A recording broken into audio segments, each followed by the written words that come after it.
Well, at the beginning of the show, we talked about not having enough time to fit everything we need to do into our busy days. Exactly. That often means canceling appointments, meetings, anything that we can't squeeze into our schedule. Oh, either I'm sick or I made other plans or I just don't want to go. Really? I'm pretty honest that way, so. Health reasons. Something just came up and I can't make it. Make an excuse.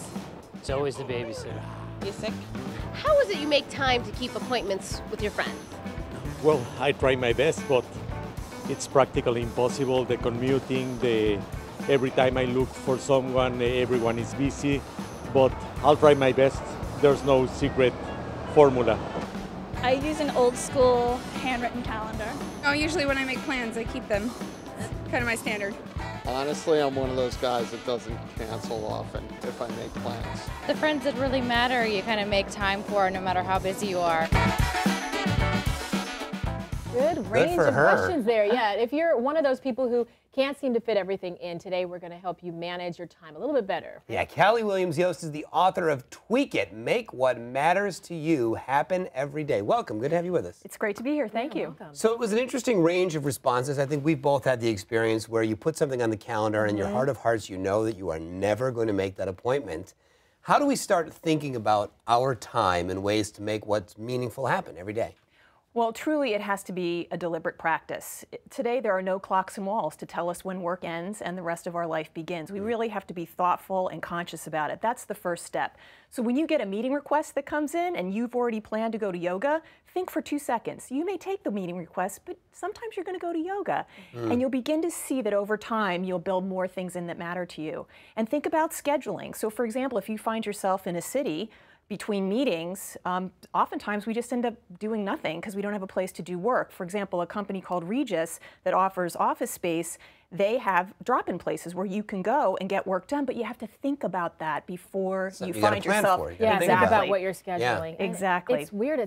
Sometimes I've gotten to the point where people will ask, can we get together for lunch, coffee, whatever, and I will email people and say, we'll make the plans, but just know this might get canceled, and it's not because I'm trying to do it. Things keep coming up, and you just have to be real with them so that they don't think you're flaking out. Is that a bad thing to do, or is that when I should start looking at myself and all of you, because I'm blaming everybody else too? Everybody in the room that's experienced a canceled lunch with Audra. No, seriously, I'm putting myself out there. You're absolutely right, and I think one of the key points here is as we manage our work-life fit, because there is no balance, right? We're never going to get there, but we can find our work-life fit day to day and at major life transitions. There's never perfection.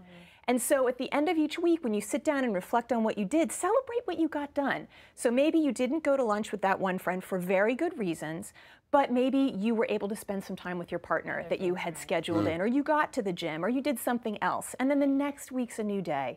So celebrate what you did. Don't beat yourself up. Yeah, should we be saying no more? I mean, is that one way to make our commitments, is simply to look at the calendar? When we get that meeting request, when we know we have yoga, just say no. Well, I think it goes back to what do you have planned? What have you intentionally decided to make part of your work-life fit? And really taking the time to have a complete calendar. One of the women in the segment said, I keep an old-fashioned calendar. That's great, but you have to keep it all together. We can't run a personal calendar and to-do list and a work calendar and to-do list. It has to be all together. So again, you're making wiser, clearer choices on a complete picture. For, personal financial challenges, let's say that that's your situation and you're trying to juggle a lot of things all at once. What are your tips for someone who's in that situation? Well, again, that becomes part of your Tweak It work-life fit practice on a weekly, monthly, quarterly basis. So monthly, you're going to look at your online accounts and pay your bills. Then quarterly, you're going to sit down and perhaps look at your investment accounts and see how they're doing.